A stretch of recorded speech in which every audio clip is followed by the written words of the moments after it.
بسم اللہ الرحمن الرحیم۔ السلام علیکم، آپ کا دوست سلمان حیدر۔ دعا ہے پروردگار سے کہ اس نے آپ کو اور آپ کے اہل خانہ کو اپنی حفظ و امان میں رکھا ہوا ہو۔ عام ترین تعیناتی کا معاملہ ابھی تک کھٹائی میں پڑا، بلکہ کھٹائی نہیں کہیں، ابھی تک ڈیڈ لاک کا شکار ہے۔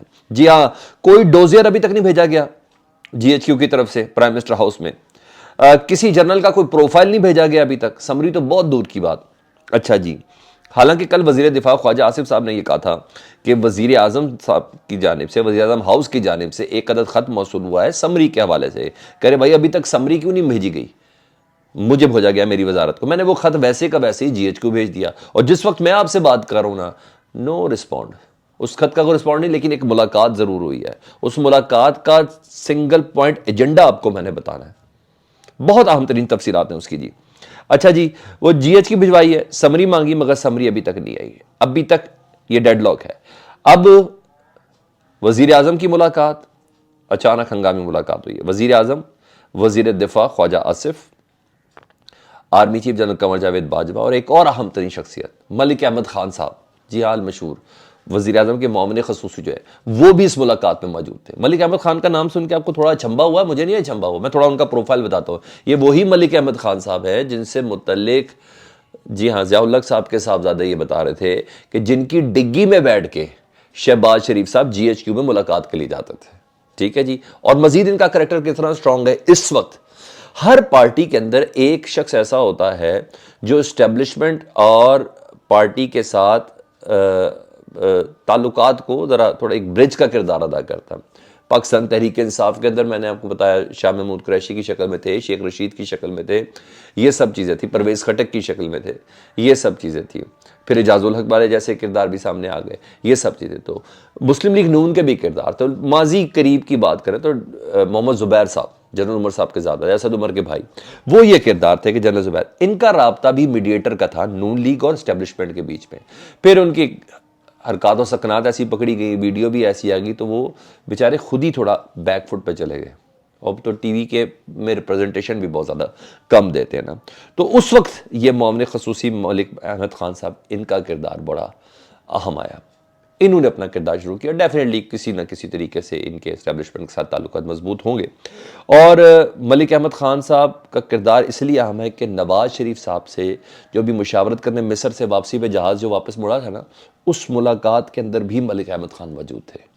جب نواز شریف نے آرمی چیف کی، جب شہباز شریف نے آرمی چیف کی تعیناتی کے حوالے سے نواز شریف صاحب سے مشاورت کرنی تھی، جس کا مشہور ایون فیلڈ کے بعد خواجہ آصف صاحب نے اور شاہ زیب خانزادہ کے بھی پروگرام میں کہا ہم اپنے قائد سے اہم ترین تعیناتی کا مشورہ لے آئے، تو اس مشورے کے اندر بھی ملک احمد خان شامل تھے۔ تو ملک احمد خان اسٹیبلشمنٹ کے اتنے قریب ہے۔ اچھا جی، اب سنیں، یہ ثالثی کا بھی کردار ادا کر رہے تھے، خیر کچھ بھی ہے۔ ون پوائنٹ ایجنڈا جی اس ملاقات کا، اس ملاقات میں آرمی چیف کی تعیناتی کے علاوہ کسی قسم کی اور کوئی بات نہیں ہوئی۔ حکومت جس جرنیل کو لگانا چاہ رہی ہے نا، جس جرنیل کو لگانا چاہ رہی ہے، میں نے نام نہیں لینا، مناسب نہیں ہے، جس جرنیل کو لگانا چاہ رہی ہے نا، فوج سمجھتی ہے کہ وہ ٹیکنیکلی ریٹائر ہو چکے، اور اگر ان کو لگا دیا گیا، فوج کی اپنی ایکسپرٹیز ہے، اگر ان کو لگا دیا گیا تو پولیٹیکلی فوج کے اوپر پریشر آئے گا، نہیں politically Brother P T I وغیرہ کا پریشر آئے گا، کیونکہ وہ جنرل باجوہ صاحب اس تمام گند کو صاف کر کے جانا چاہتے ہیں، اس تمام میس کو صاف کرنا چاہتے ہیں۔ یہ ممکن ہو پائے گا نہیں ہو پائے گا، اس کے لیے علیحدہ سے کوئی ولاگ کر لیں گے۔ یہ جو رائتا پھیلا ہے نا پچھلے 7-8 مہینے کے اندر، اس رائتے کو سمیٹ کے جنرل باجوہ صاحب جانا چاہتے ہیں، تو اور کسی معاملے کو متنازع نہیں رکھنا چاہتے، یعنی مکمل ادارے کو غیر متنازع طریقے سے پیش کر کے وہ جانا چاہتے ہیں۔ تو اس چیز پہ ڈیڈ لاک برقرار ہے جی۔ وہ کہتے ہیں کہ ایک اور پھر ڈیفینیٹلی وہ دوسرے جنرل صاحب ہیں، تو اس پہ ڈیڈ لاک ہے۔ جس وقت میں آپ سے بات کروں کوئی سمری کا کوئی وہم و گمان نہیں ہے۔ اچھا جی، پھر آپ کو بتا رہا ہوں ترکی میں ملاقات ہوگی شہباز شریف صاحب کی نواز شریف صاحب کے ساتھ، یہ مجھے بار بار کنفرم ہو رہا ہے، ٹھیک ہے، یہ سب چیزیں ہیں۔ اچھا جی، دوسرا نون لیگ کے ساتھ ساتھ نا، پہلے میں نے نون لیگ میں آپ کو بتایا تھا کہ رانا ثناء اللہ کی اسٹیٹمنٹ سے آپ کو بتایا تھا، خواجہ آصف کی اسٹیٹ سے بتایا تھا، جاوید لطیف کی اسٹیٹمنٹ سے آپ کو میں نے بتایا تھا کہ بھائی یہ لوگ اچانک ہی اسٹیبلشمنٹ مخالف بیانیہ لے کے کیوں چلنا شروع ہو گئے، یہ آہستہ آہستہ وہ کون سا، یہ وہ جو ڈھولکی کیوں بجانا شروع ہو گئے آہستہ آہستہ۔ تو پی ڈی ایم میں بھی یہ رائے پائی جا رہی ہے، میرے کچھ دوستوں سے بات ہوئی ہے، انہیں کہا یہ بہترین موقع ہے پی ڈی ایم کے میں یہ جو رائے پائی جا رہی جو ڈسکس ہو رہی ہے سیریسلی کہ یہ بہترین موقع ہے کہ اس اہم ترین تعیناتی پر ڈٹ جایا جائے اپنی مرضی کا چیف لگائے ڈنکے کی چوٹ پہ پرائم منسٹر. کسی سمری کی ضرورت نہ ہو, کسی سمری کے لیے خط لکھنے کی ضرورت نہ ہو. پرائم منسٹر کا استحقاق ہے تو بس ہے, پھر وہ اپنی مرضی کا لگائیں پرائم منسٹر, اور ٹی وی پہ آ کر اعلان کر دیں کہ میں فلانے صاحب کو جنرل لگا رہا ہوں, آرمی چیف لگا رہا ہوں. ختم ہو گئی بات.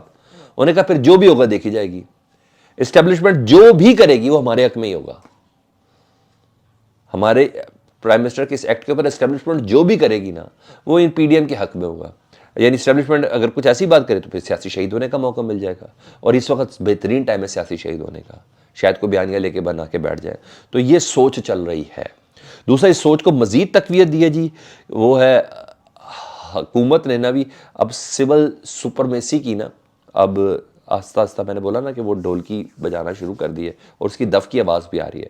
سوشل میڈیا پر کمپلین لانچ ہو رہی ہیں جی, اور سیریس حلقے میں. اور بتاؤں کیا کہہ رہے ہیں سوشل میڈیا پر, اور ان کے اپنے قریب یعنی مسلم لیگ نون کی طرف ہلکے ٹلٹ جو ہے سوشل میڈیا سیریس ایکٹیوسٹ, وہ صحافی جو ذرا تھوڑا سا وہ رکھتے ہیں, وہ کہہ رہے ہیں سول سپرمیسی کہاں گئی جی. اتنے دنوں سے یہ جو ایک یوں ہوا میں معلق کر کے رکھا ہوا سارے ملک کے اندر, سمری کے بغیر بھی وزیر اعظم لگایا جا سکتا ہے, سمری کی کیا ضرورت ہے. اچھا وہ کہہ رہے ہیں جی ایچ کیو کی عزت ہے, وزیر اعظم کی کوئی عزت نہیں ہے, حکومت کی کوئی عزت نہیں ہے, جمہوریت کی کوئی عزت نہیں ہے, جو اتنے دنوں سے یہ لٹکا کے رکھا ہو گیا. اور ویسے بھی عاصمہ شیرازی صاحبہ نے بھی کالم لکھ دیا, اور کالم کے کچھ جملے ہیں, وہ ہے انہوں نے کہا جس ملک میں وزیر اعظم کا اختیار سمری منگوانے کا بھی نہ ہو, جس ملک میں وزیر اعظم کا اختیار سمری منگوانے تک بھی نہ ہو, اس ملک میں سول بالادستی دیوانے کا خواب ہی ہو سکتی ہے. بڑا بڑا جملہ ہے. آپ کو سب کو پتا عاصمہ شیرازی صاحب کا ٹیل کس سیاسی جماعت کی تھے, وہ کس اپروچ کے ساتھ زیادہ اپنے آپ کو بہتر فٹ سمجھتی ہے, کم از کم پی ٹی آئی تو ہے نہیں نا. تو جو حکومت کی لائن پہ چلنے والے جرنلسٹ ہیں اور سوشل میڈیا ایکٹیوسٹ ہیں وہ باقاعدہ بھی یہ کمپلین بنا رہے ہیں. یعنی میں اس کا یہ مطلب لوں جو بیانیہ سنبھال کے رکھا گیا تھا نا وہ باہر آنا شروع ہو گیا. اس پیرا کے اوپر بھی کام ہو رہا ہے جی. اوپر سے یہ تو ہوگی دوسری خبریں. اب میں ذرا آپ کو بتا دوں نیب ترمیمی ایکٹ, جی ہاں بڑا این آر او مل گیا, اور ہمیں تو یقین نہیں تھا, مجھے تو کوئی شک نہیں تھا, مگر خبر ہے آپ کو بتا دیتا ہوں. ہاں جو شاید ابھی تھوڑا بہت یقین رکھتے ہیں پاکستان کے ان معاملات میں تو شاید ان کے لیے بڑی حیرانگی کی بات ہو. اسحاق ڈار صاحب جی, ان کو آج بڑا این آر او ملا ہے. اس کیس میں این آر او ملا ہے جس کیس میں وہ وزیر اعظم پاکستان شاہد خاقان عباسی کے جہاز میں بیٹھ کے لندن فرار ہوئے تھے نا, اس کیس میں ان کو این آر او مل گیا. اس کیس میں ان کو این آر او ملا کہ ان کی حکومت آنے کے باوجود وہ پاکستان آنے کی ہمت نہیں کر رہے تھے جب تک نیب کا ایکٹ نہیں بنا. اور بڑا کیلکولیٹڈ ایکٹ بنا ہے کہ اس طرح کا قانون بنانا ہے کہ کس طرح شہباز شریف نکلیں گے, اس طرح کا قانون بنانا ہے کس طرح آصف علی زرداری نکلیں گے, اس طرح کا قانون بنانا ہے کس طرح مریم بی بی باہر نکلیں گی, اس طرح کا قانون بنانا ہے کہ کس طرح شاہد خاقان عباسی باہر نکلیں گے, اس طرح کا قانون بنانا ہے کس طرح اسحاق ڈار باہر نکلیں گے, اس طرح کا قانون بنانا ہے کہ جس طرح بنانے کا حق ہوتا ہے. اتنا کیلکولیٹڈ موو تھی ہے. اپنی حکومت آنے کے باوجود نہیں آ پا رہے تھے. پھر جب اپنی مرضی کا قانون بن گیا, سب چیزیں ہو گئیں, تو اس دن کا وہ انتظار تھا. اور نیب ایکٹ آیا اور نیب عدالت نے کیس واپس بھیج دیا جی نیب کو. انہوں نے کہا اب آپ کے دائرہ اختیار میں نہیں, کیس ختم کر دیں. لو جی آج ایک اور این آر او تگڑا قسم کا ہمارے نائب وزیر اعظم کو یا ڈیفیکٹو وزیر اعظم کو شاید اسحاق ڈار صاحب کو مل گیا جی. اتنا خوف تھا اس کیس کا کہ جہاز میں بیٹھ کے فرار ہوئے تھے. یہ ہے مزیدار چیز کام. اچھا جی ایک اور اہم ترین خبر میں آخر میں آپ کو دیتا ہوا چلوں, بلکہ دو خبریں. الیکشن کمیشن نے آج محفوظ فیصلہ تھا وہ سنا دیا ہے. سندھ ہائی کورٹ نے فیصلہ دیا تھا بلدیاتی انتخابات کا کہ 15 دن کے اندر تاریخ دے. الیکشن کمیشن نے کہا نہیں, زرداری صاحب سب پہ باری ہے, اور عمران خان صاحب فیصلے بھی کہہ چکے ہیں. الیکشن کمیشن نے آج وہ محفوظ فیصلہ سنایا, 15 جنوری کی تاریخ دے دی جی.